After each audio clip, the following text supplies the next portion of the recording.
Children under 18 may now engage in consensual sexual relations without the automatic fear of being dragged to court for defilement charges.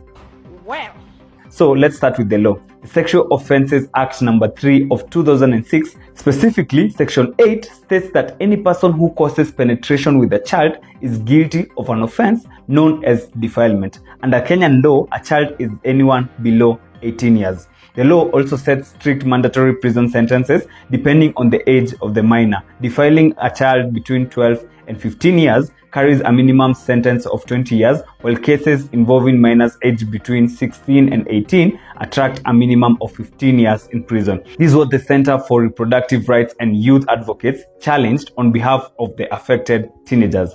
Under the strict interpretation of the law, many adolescent boys were being jailed alongside adult offenders for consensual relationships with fellow teenagers. And let's be honest, many adolescents are already having sex. According to a 2023 study published in the East African Health Research Journal, more than half of the adolescents who reported early sexual debut said it happened between the ages of 13 and 15, followed by those below 13 years.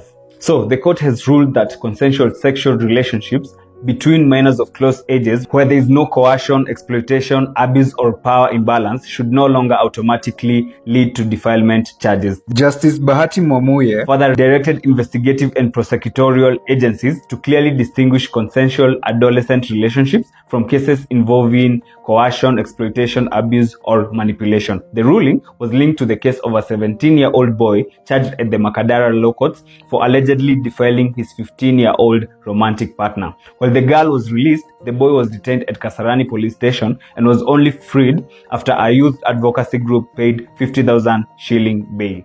And this debate did not begin today. Former CJ David Maraga had previously raised concerns over the growing numbers of adolescents being prosecuted for consensual relationships. There was also a 2016 proposal to lower Kenya's age of consent from 18 to 16, though critics argued it could encourage teenage sex rather than reduce it. Anyway, what are your thoughts? I'm Eric Mugo, and this is News Diary.